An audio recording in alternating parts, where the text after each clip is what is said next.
En este episodio de Coyuntura Económica, el podcast, analizamos un tema clave para el desarrollo de México, la política de financiamiento educativo durante el periodo 2018-2024.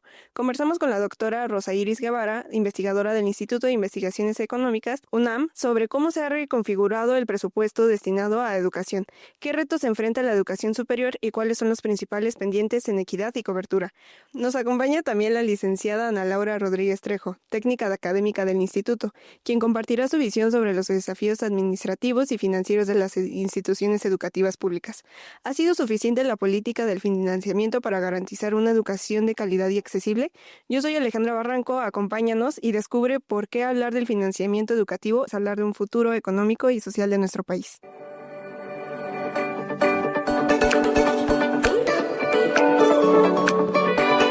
Es hora de hablar de coyuntura económica. Bienvenidas y bienvenidos a un nuevo episodio de Coyuntura Económica, el podcast, un espacio donde analizamos los temas más relevantes de la economía mexicana desde distintas perspectivas. En este episodio hablaremos de un tema que nos toca a todos y a todas, la educación, más específicamente del financiamiento educativo y de cómo las políticas implementadas entre 2018 y 2024 han impactado tanto el acceso como la equidad y la calidad de este derecho fundamental. Nos acompaña para ello la doctora Rosa Iris Guevara, autora del artículo Algunas reflexiones sobre la política de financiamiento educativo 2018-2024, publicada en el Boletín Coyuntura Económica número 18, el recuento de la política económica en el marco de la austeridad, el cual está disponible gratuitamente y el enlace lo encontrarán en la descripción de este episodio.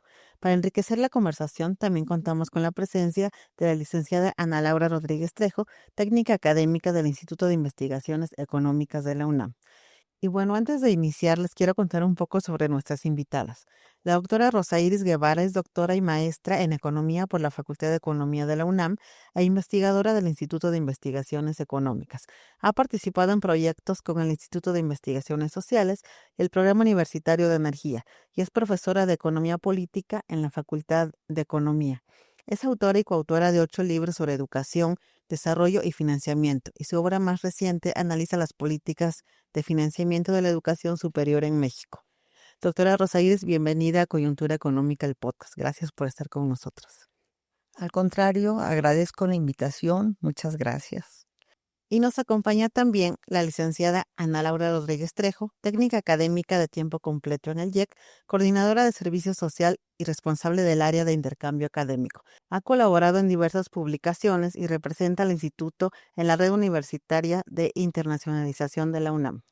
Ana Laura, muchas gracias por acompañarnos en este episodio. Al contrario, Efemia, muchas gracias a ti. Es un honor para mí estar compartiendo este momento contigo y con la doctora Guevara. Y bueno, la educación, como sabemos, es sumamente importante porque no solo forma personas, sino también construye el país. El financiamiento económico, más que un tema técnico, refleja las prioridades del Estado. Esto es invertir en conocimiento, en ciencia y en el futuro. Entre 2018 y 2024, México vivió cambios importantes en las políticas de financiamiento, con una propuesta a la inclusión y la cobertura, pero también ha tenido tensiones presupuestales y desafíos en la gestión de recursos. Y justamente hoy hablaremos sobre cómo estas decisiones moldean la educación pública y lo que implica para el desarrollo de largo plazo. Así que preparamos algunos puntos temáticos para poder guiar la conversación. ¿Qué les parece si iniciamos? Sí, claro, adelante. Y bueno, justamente, doctora Rosa Iris, los procesos de globalización han transformado profundamente la economía mundial y el mercado laboral. ¿Por qué cree que las transformaciones de los procesos económicos en la globalización requieren de cambios en la educación y capacitación de la fuerza de trabajo? Bueno, la pregunta resulta muy interesante porque precisamente la educación está vinculada o debería estar vinculada con todo un proyecto de desarrollo nacional, ¿sí? Mientras la educación fue parte de este proyecto de desarrollo nacional, y nos referimos al fin de la Revolución Mexicana y hasta 1982, la educación avanzó, ¿sí? Cuando pensamos en educar, tenemos que tomar en cuenta al conjunto de la población y el Estado tiene que dirigir este tipo de educación. Los países que avanzaron en la globalización, que se incorporaron al desarrollo, como China, Corea o como los países nórdicos que tuvieron un gran avance, han invertido en educación, ciencia y tecnología. tomando en cuenta al conjunto de sus poblaciones. Creo que los cambios que se dan en el conocimiento, la economía del conocimiento, que se desarrolla justo en la globalización, las necesidades de cambiar los patrones productivos, ¿sí?, hacia la informática, ¿sí?, hacia la electrónica, han hecho que se dé un proceso que requiere transformar los conocimientos para incorporarse al proceso productivo y no solamente copiar o maquilar, sino generar conocimiento. Ujú. Y de ahí, bueno, creo que la importancia de la educación, ¿no? Que ya hemos dicho es clave en la formación de todos nosotros y en el proceso de desarrollo del país, se agregaría. Justamente, Ana Laura, ¿cómo percibes tú esta relación entre las nuevas demandas de trabajo y la capacidad del sistema educativo para responder a estas? Híjole, yo creo honestamente que tenemos, por decirlo menos, una gran área de oportunidad como país.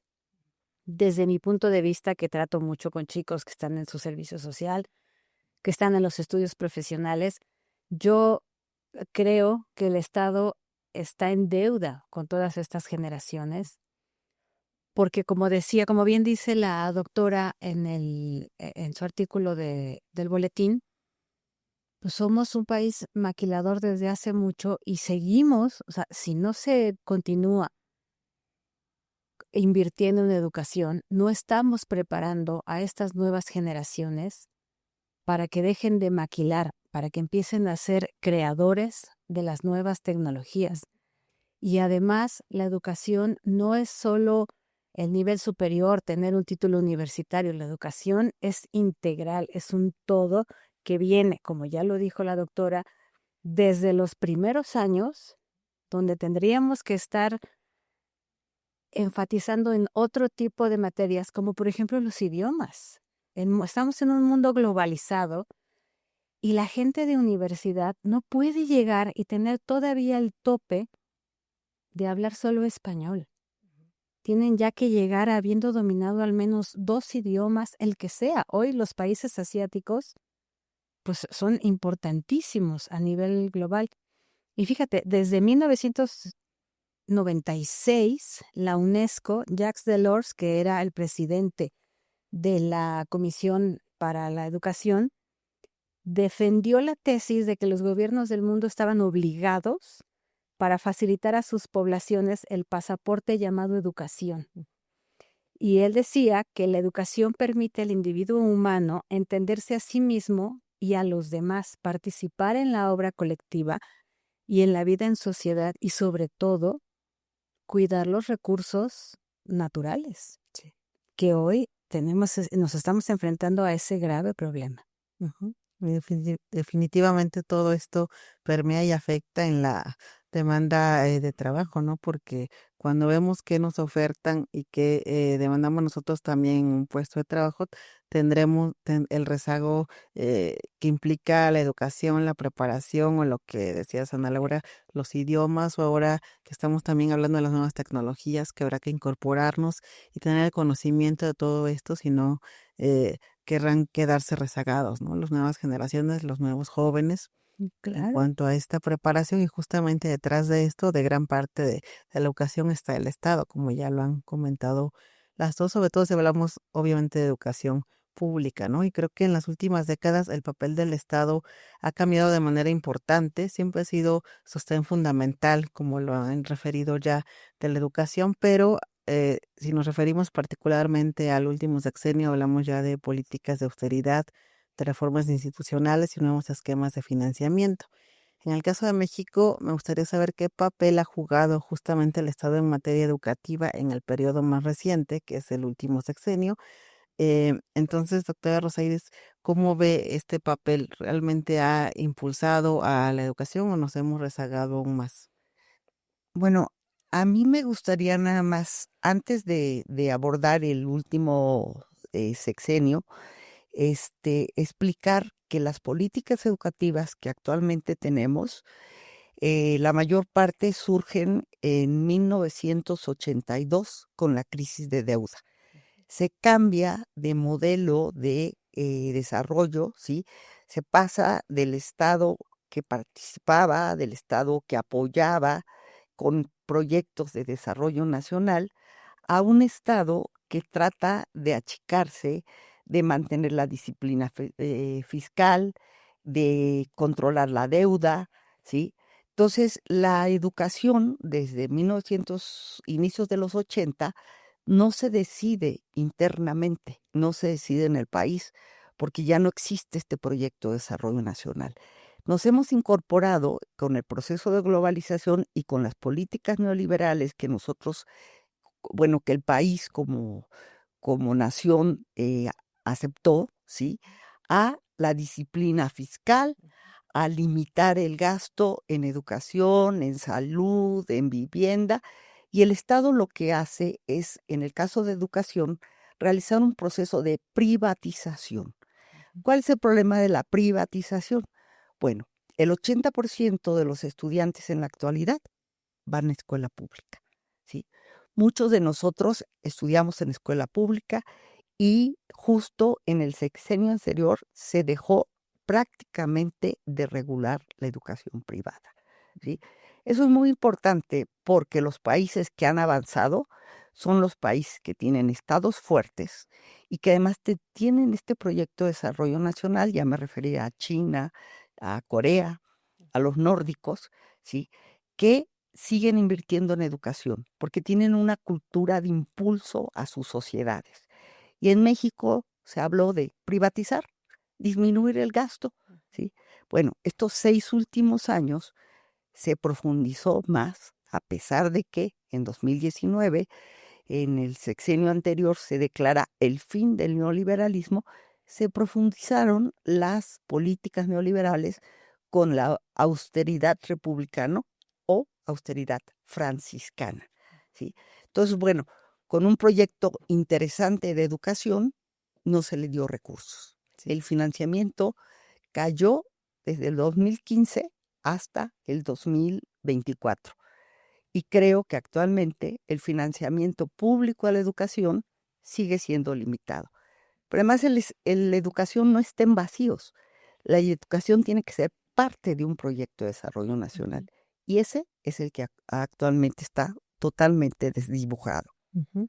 Sí, parte fundamental, ¿no? Como ya lo hemos dicho, de pronto se ha dejado de lado o no se le da el peso que debería a la formación. Hablamos desde primaria, ¿no? Diría yo, los recursos que se deben tener en cuanto a la formación de alumnos y, digamos, a nivel secundario, el tipo de educación, y creo que es pues lo sabemos, ¿no? Un derecho universal que finalmente permea a lo largo de nuestras vidas y al final, cuando estemos buscando un trabajo, nos insertemos al mercado laboral, impactará positiva o negativamente la formación que tengamos, ¿no? Y bueno, esta disminución en recursos y esta austeridad creo que ha impactado de forma negativa, ¿no?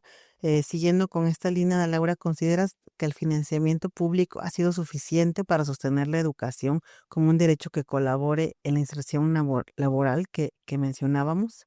No, definitivamente no. O sea, nuestros jóvenes no tienen las herramientas que requerirían para los ámbitos que mencionó, por ejemplo, la doctora. Justamente antes de empezar estábamos hablando de que decía yo no tienen laboratorios.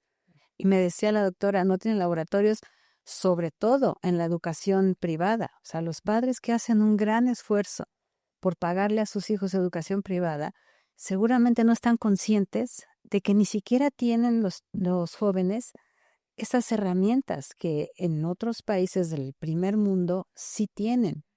Por ejemplo, nosotros en la UNAM tenemos mucha inversión en tecnología, pero ¿cuánta gente de la que está en edad de los estudios superiores puede ingresar a la UNAM?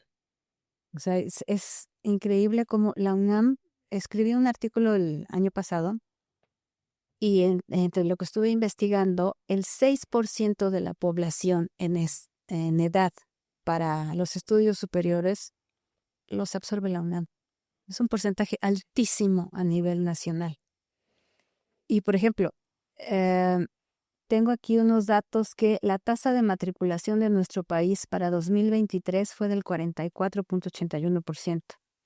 La doctora mencionaba ahorita países como Noruega, Dinamarca, todos estos países que son top en cuestiones de educación, pero también si miramos un poco hacia América Latina, podemos ver que por lo menos lo que reporta Argentina en sus informes del Banco Mundial es que tienen un 90% de matrícula.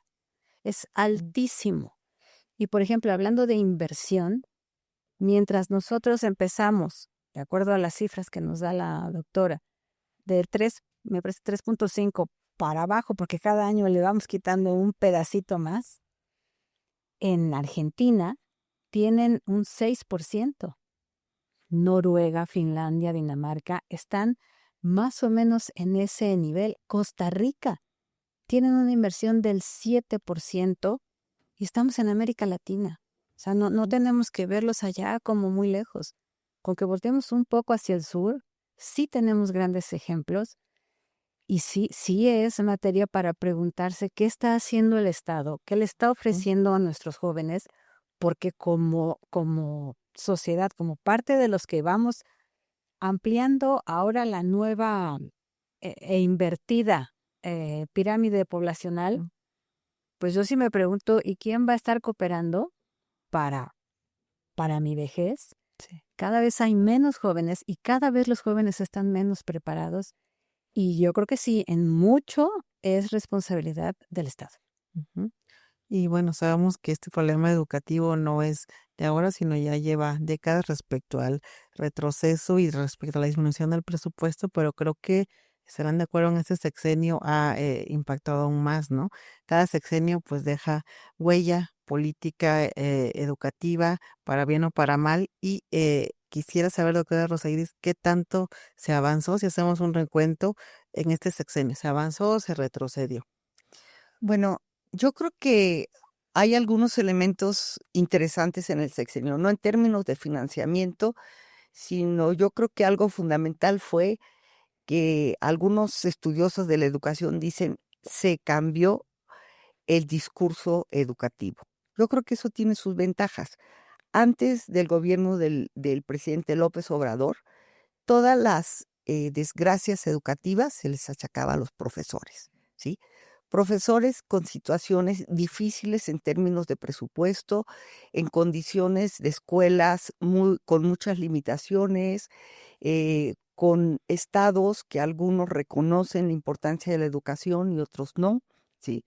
Entonces yo creo que eso fue bueno, decir, bueno, el problema no son los maestros, ¿sí? Pero se avanzó, por ejemplo, de manera muy importante en la nueva ley federal de educación de 2019.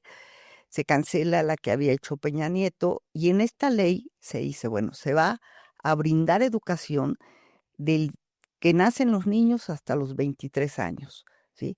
Yo creo que ese es un gran avance porque retome el Estado la educación superior que había dejado, ¿sí?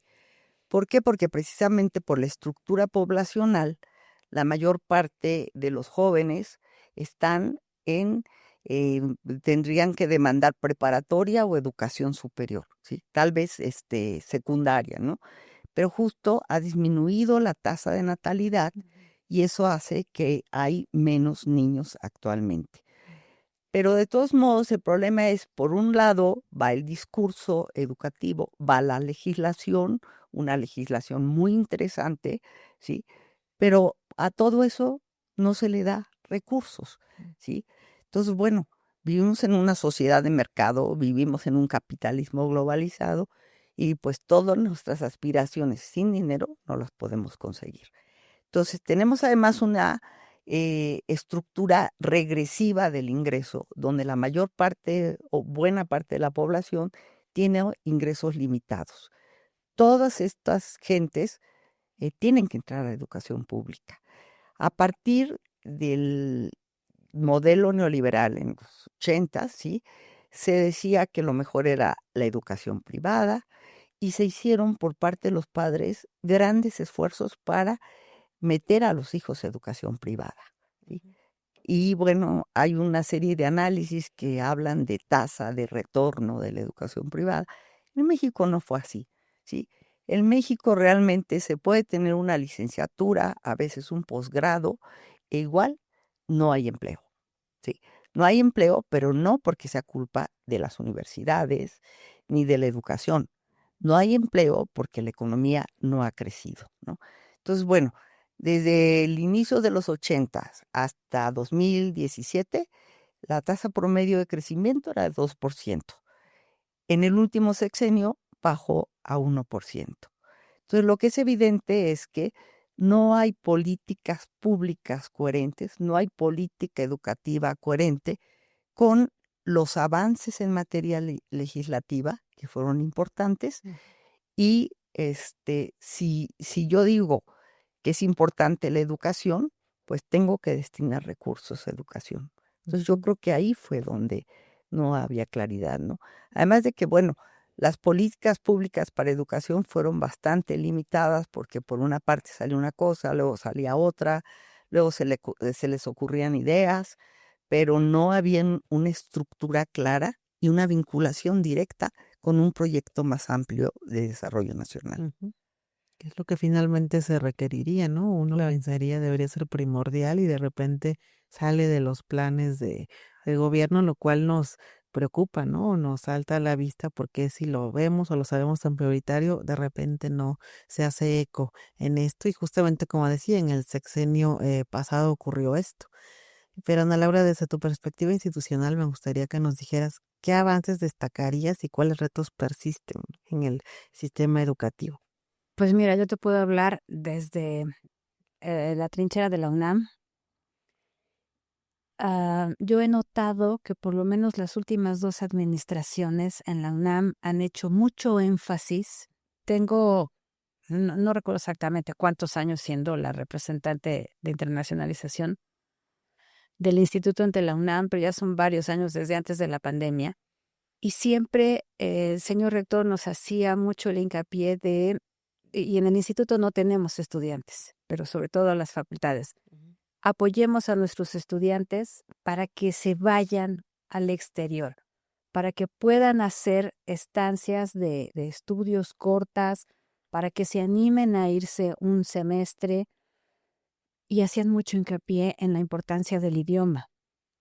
Y bueno, retomando parte de todo lo que hemos dicho, pues yo creo que una de las cosas importantísimas en inversión del Estado es que en la educación básica nos hace falta mucha preparación, pero no es solo hacia los estudiantes. ¿Cómo vas a exigirle a tu magisterio que prepare a los chicos, que puedan tener un segundo idioma de manera obligatoria para que lleguen a las universidades y tengan ya acceso a la información? La realidad es que la información tecnológica y la información del mundo está en idioma inglés.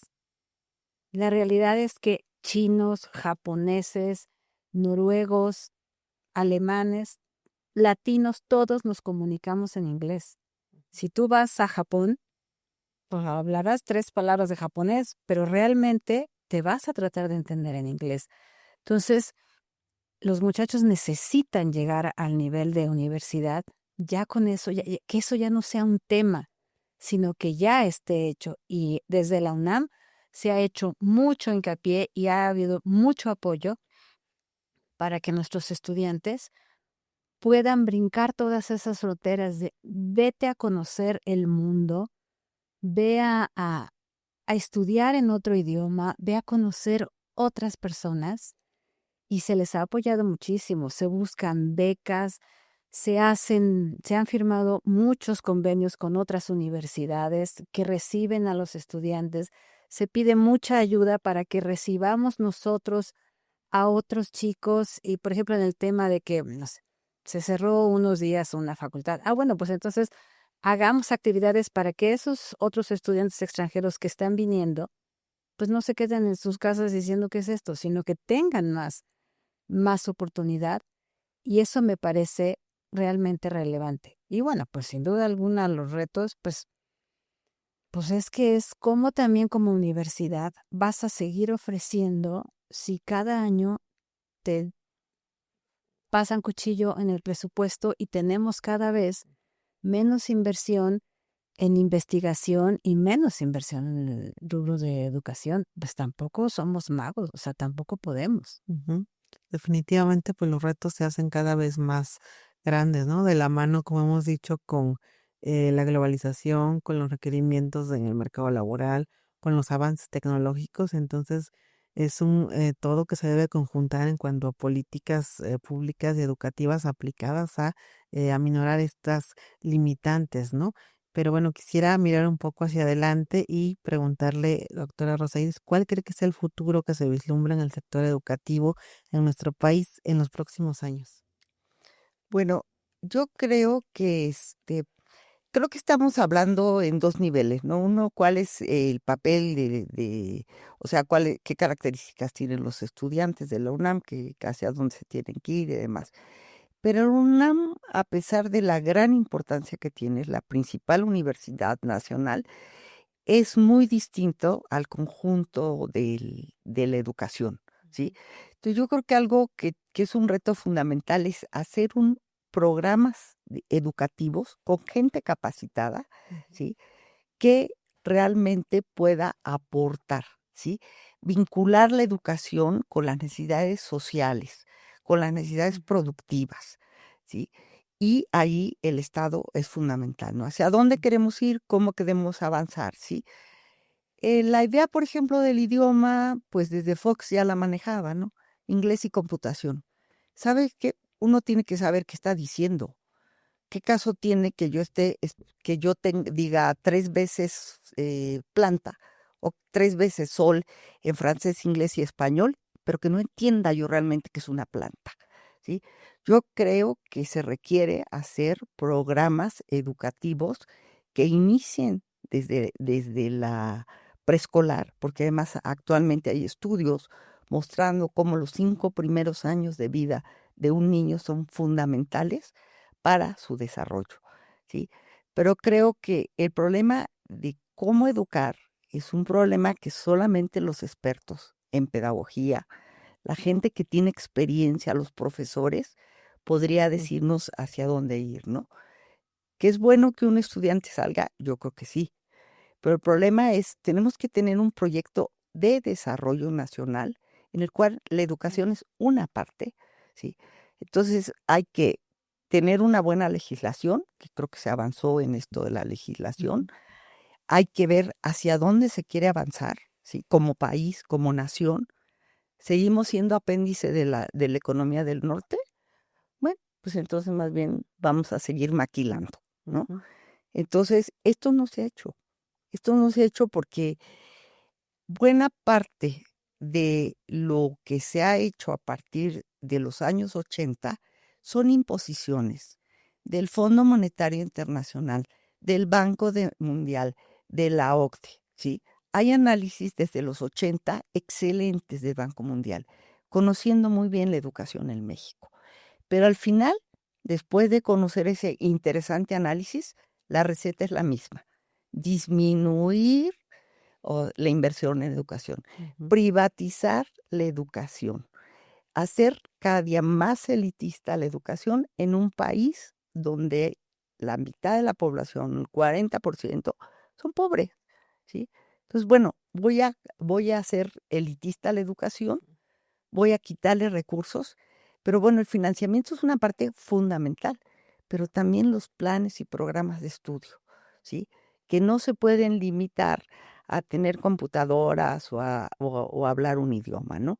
El niño tiene que manejar la lectoescritura, tiene que tener hábitos, tiene que tener una serie de condiciones, que eso lo saben más bien los pedagogos. Yo hago economía de la educación, ¿sí?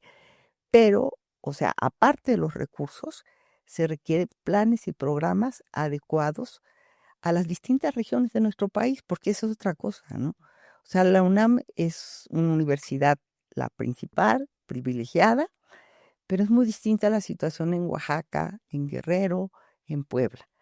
Lo que sí se vio con la pandemia es que la mayor parte, o no sé, más del 50% de las escuelas públicas, primaria, secundaria, preparatoria, no tenían agua potable, no tenían baños adecuados y por supuesto pensar ya en computadoras y eso, pues no.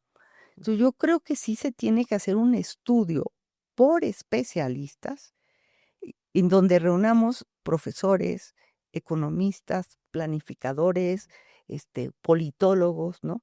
De cómo cambiar la educación, ¿sí? Y tenemos que tomar o sea, ver cuál es la estructura poblacional, ¿sí? Porque durante años el Banco Mundial nos dijo, hay que estudiar, hay que apoyar la educación básica, ¿sí? Entonces se quitaba recursos a la educación superior, porque en los 70 se decía, hay una masificación de la educación superior. No, sí había una gran cantidad de estudiantes en educación superior, pero el problema no era eso, sino que sales de educación superior, no hay empleo.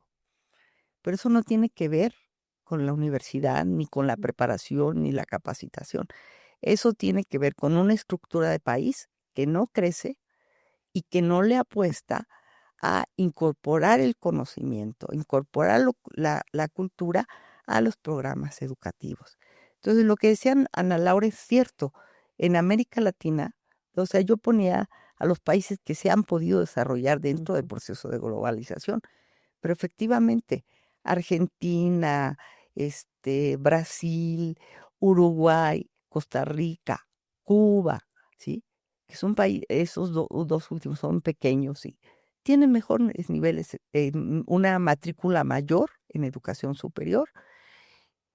Y creo, por ejemplo, yo voy frecuentemente bueno, no frecuentemente, pero voy cada 2 años a un seminario en Argentina, en la Universidad de Buenos Aires, y el nivel educativo es muy alto. ¿Y qué es lo que pasa ahí? Primero, que se apoya la educación, no con este gobierno, antes de este gobierno. Y segundo, y muy importante, la lectoescritura. Si nuestros jóvenes no leen, si no escriben, pierden parte del desarrollo de su cerebro, ¿sí? Entonces, hay muchas cosas que hacer en términos pedagógicos, financieros, de proyecto global de nación, ¿sí? Y tenemos que ir a esos elementos, ¿sí? Porque además tenemos un país grande, diverso, ¿sí? Entonces, bueno, ¿qué piensan en Chihuahua?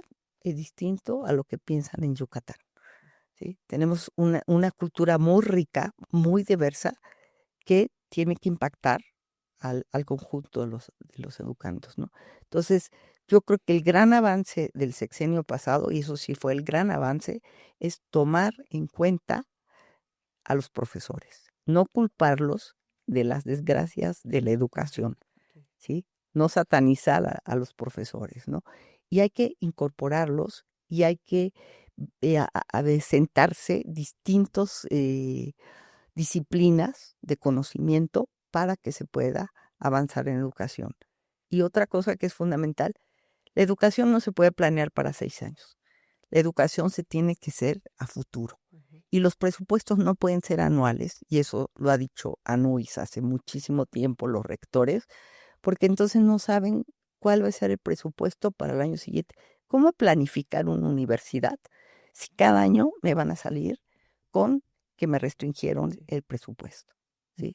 Entonces, pues es complejo, yo creo, vincularla con la nación, con lo que se requiere, lo que se necesita, conocer la estructura socioeconómica, ver hacia dónde se quiere avanzar.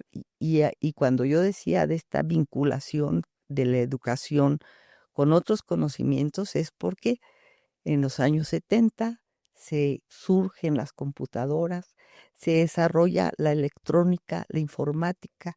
Actualmente, si lo vemos con una sola rama de la producción, que es la industria automotriz, la industria automotriz de punta es la que están haciendo la industria eléctrica o la industria que tienen tanto la industria eléctrica como los motores que usan gasolina, ¿sí?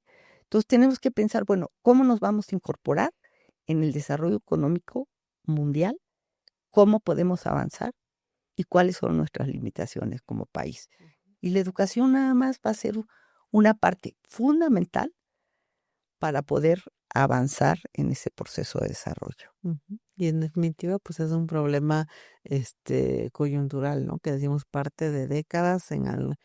Si hablamos de un periodo de desarrollo, quizá la educación era mejor, el apoyo era mayor, el presupuesto también, y en efecto, ¿no? Ha ido cambiando, ha ido en detrimento a lo largo del tiempo, y también, como bien señala, depende, ¿no? Se habla de que hablamos de dos Méxicos, ¿no? El del norte y el del sur, y las condiciones pues no son las mismas. Pensando en países del sur y países del norte, hay que priorizar lo urgente, y también concuerdo en que debe ser un análisis quizá y un esfuerzo multidisciplinario, ¿no? Porque como bien dice, Y más pues, fino, sí. más fino. Hay que irse a los problemas más particulares de las regiones, por Ujú. ejemplo, ¿no? Y como decíamos al principio, pues de manera integral. Sí. Porque yo recuerdo hace unos años cuando empezó todo esto de la masificación de los aparatos, de las computadoras, las tabletas en las escuelas de educación básica, los mismos padres de familia decían, ¿por qué ponen a mis hijos o hijas a recortar y a pegar? Eso es absurdo, si ya tenemos estas herramientas. Y hoy en día sabemos que los niños que no recortaron y no pegaron y no se sentaron con un libro abierto a señalar sus palabras con su dedito y aprender la lectoescritura, están teniendo grandes desventajas también. Todos los chicos que se acostumbraron que están acostumbrados a copiar y pegar, son los mismos que ahorita se guían por la inteligencia artificial. Hazme mi tarea, hazme este resumen. Pero ¿dónde quedó ese proceso de pensamiento que es el que lleva a las grandes creaciones que han cambiado el mundo? Y no nada más ser los maquiladores, que es lo que hemos sido. Sí. Yo tengo mucha fe en la presidenta. Yo creo que va a tener sus grandes logros. Pero pues sin presupuesto, y como bien dice la doctora, somos un país muy pobre, somos un país que no puede ofrecerle a toda la masa de egresados un empleo digno. Pero más que un país muy pobre, somos un país que no planifica, no tiene una política, porque tienes que vincular, por Ujú. ejemplo, las necesidades de industrialización con las necesidades de capacitación, las necesidades de los servicios con las necesidades. O sea, precisamente a raíz de la computadora, del internet, de la inteligencia artificial, se habla en una serie de ramas muy importantes, sobre todo en servicios, ¿sí? Que tienen que estar vinculados. Entonces, todo eso es importante que lo sepan, pero aunque haya muchos información, si yo no tengo la capacidad de buscar la información que yo quiero, que yo requiero, Ujú. ¿sí? O sea, a mí me pasa con mis estudiantes, yo sé perfectamente quién copió y pegó, Sí. ¿sí? O sea, no es difícil, ¿sí? Entonces, el problema es desarrollar la mente, las habilidades, las capacidades de lo que se perdió con el neoliberalismo, que era la, digamos, la solidaridad, por ejemplo, ¿no? O sea, era competencia, competencia, competencia, una competencia destructiva, ¿no? Ujú. ¿Sí? Qué bueno que yo quiera avanzar, pero no voy a avanzar pateando a mi compañero, ¿sí? No, Sí, sí. Entonces, como que se tiene que replantear qué se quiere como país, hacia dónde avanzar, ¿sí? Porque así como está ahorita la cosa de que 6 años se hace una cosa, 6 años se cambia, parte de los problemas, y eso sí es más antiguo, ¿sí? Como cada 6 años se quiere implementar una nueva política educativa. Eso no es posible, ¿no? Tiene que haber un proyecto de más largo plazo, ¿sí? No podemos cambiar cada 6 años. claro, son años. Simplemente recordemos lo que era China cuando yo era niña. O sea, era un país que hoy no existe, o esa parte a lo mejor ya la tienen muy enterrada. Pero China era un país Corea con también. cera Ujú. esclavitud. La gente moría trabajando porque eran explotados a un extremo escandaloso. Pero hoy en día están punteando muchas tecnologías, se están atreviendo a competir con una gran potencia como son los Estados Unidos, Ujú. y eso es porque llevan años invirtiendo en educación. Sí, no es algo que ocurra en el corto plazo, ¿no? Se requieren planes de largo plazo y no sexenales, como bien dice la doctora Rosa Iris. Y respecto a esto, justamente, Ana Laura, finalmente, ¿qué tipo de políticas consideras prioritarias para fortalecer el sistema educativo mexicano? Uy, pues yo creo que, mira, grandes ideas tenemos muchos y también, como dijo la doctora, para todo se necesita dinero. Pero en algún momento yo viví en el norte de la ciudad y pues estamos ubicados en el sur. Yo usaba mucho el metro, porque en el tráfico, pues no, 3 horas ahí en el circuito era horrible. Entonces prefería usar el metro, que en 40 minutos estaba yo en mi oficina. Pero no podía evitar ver a la cantidad de estudiantes a nivel universitario, pues veníamos todos juntos para acá, dormidos y dormidas de pie, cansados, con un cansancio, reflejando un cansancio. Y yo me pregunto, ¿cómo como profesor? Yo no doy clases, pero ¿cómo como profesor voy a exigirle a una persona que a las 7 de la mañana dé el 100 para poner atención a mi materia, si a lo mejor se levantó a las 4 de la mañana, salió sin desayunar porque en casa no hay una despensa muy surtida y lleva 2 horas apretujada en el transporte público? Entonces yo me pregunto, ¿por qué? A mí no me gusta que llamen a México país del tercer mundo, porque creo que estamos lejos de eso. O sea, si tú viajas alrededor del mundo, te das cuenta que somos un país de privilegios. Nos falta dinero, nos falta educación, pero tenemos mucho de dónde sacar. Y yo me pregunto, ¿por qué no se ha implementado, por ejemplo, un sistema de transporte para universitarios? No me importa qué universidad vayas, pública, privada, patito, lo que sea. Ya todo está en sistemas. O sea, ya si te metes a una computadora a buscar carne, cuánto cuesta la carne, te empiezan a llegar anuncios de los supermercados del precio de la carne. Si ya todo está en sistemas, ¿por qué no podemos hacer un sistema donde te registres y como estudiante tengas derecho a la línea a la red de transporte escolar, gratuito o subsidiado? Me acuerdo que Marcelo Ebrard lo intentó a nivel educación básica. No funcionó, pero realmente es el tipo de políticas que podrían ayudar no solo a la educación, sino te ayudan a un sistema a nivel ciudad, porque ya no cabemos en la ciudad. Hay demasiados coches, hay demasiada gente en los medios de transporte y no puedes exigirle tanto a la gente joven si no les das alimento, no les das medios de transporte y tienen que llegar pues como puedan a estudiar y además viven a 3 o 2 horas de donde estudian. Entonces yo creo que eso es importante y sobre todo hacer énfasis en un sistema meritorio.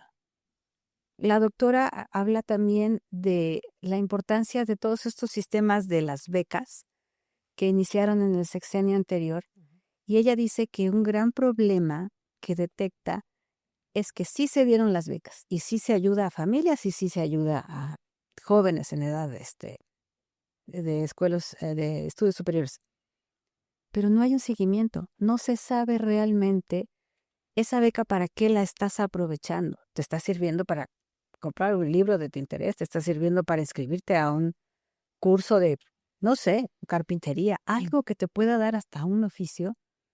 No sabes si en casa tienen una tele nueva y el muchacho o la muchacha ahora chatean desde un celular un poco más bonito. O sea, no se le da seguimiento. Y entonces yo creo que todos esos sistemas de becas que ahora se están dando tendría que ser meritorio. Las becas se dan a estudiantes por buenas calificaciones, por lo menos así era cuando yo estudiaba. Si no estudiabas, no podías acceder a una beca. Entonces ese es el tipo de políticas que definitivamente se tiene que revisar. Ujú.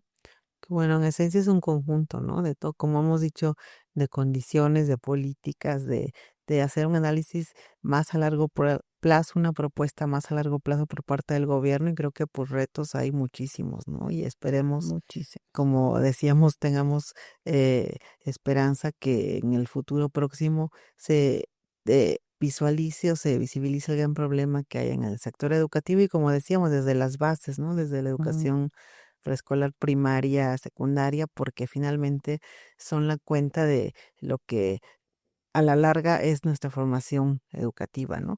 Y bueno, hoy hemos comprendido, aparte de todo esto, que la educación no solo forma personas, sino también estructuras productivas y sociales, y pues sin un financiamiento adecuado a largo plazo, pues estamos en grandes problemas, ¿no? No habrá desarrollo a futuro ni crecimiento tampoco. Y bueno, doctora Rosa Iris y Ana Laura, les agradezco mucho por compartir su análisis y su experiencia en este espacio. Ha sido un placer tenerlas eh, aquí, y sean bienvenidas cuando ustedes deseen a Coyuntura Económica, el podcast. Muchas gracias. Al contrario, gracias, Eugenia, muchísimas gracias, un placer. Bueno, yo quiero aprovechar este espacio para desearles una muy feliz Navidad, un próspero año nuevo en compañía de todos sus seres queridos, de todos sus sueños y anhelos se cumplen. No sé si quieran dar algún mensaje para el auditorio. Claro que sí, felices fiestas, feliz Navidad, Año Nuevo, que el año 2026 no tengamos tantas lluvias, no tengamos tanta sequía y que tengamos mucha inversión en educación. Sí. Bueno, pues yo quisiera agradecerles por escuchar este programa y desearles un muy buen año, ¿sí? Y felices fiestas navideñas. Y recuerden que pueden leer el artículo completo en el boletín número 18 de Coyuntura Económica, disponible gratuitamente en la página de Coyuntura Económica YEC. Síganos en Spotify, YouTube y en nuestras redes sociales. Yo soy Eufemia Basilio y los espero en el próximo episodio de Coyuntura Económica, el podcast. No sin antes desearles, a nombre del Instituto de Investigaciones Económicas, muy felices fiestas de compañía de su familia, y que todos sus deseos se cumplan para el siguiente año. Gracias por escucharnos y nos vemos en el siguiente episodio con otro tema de Coyuntura Económica. Coyuntura Económica, el podcast, es un programa de la Universidad Nacional Autónoma de México y el Instituto de Investigaciones Económicas. Dirección académica Eufemia Basilio Morales. Content Manager Alejandra Barranco. Community Manager Ernesto Guzmán. En las redes sociales, Melanie Meléndez, Jonathan Urbina, Dana Villegas y Emilio Juárez. Locución Ángel Toscano. Producción y postproducción Toscano Producciones. Las opiniones expresadas en este podcast no necesariamente reflejan la postura de la UNAM.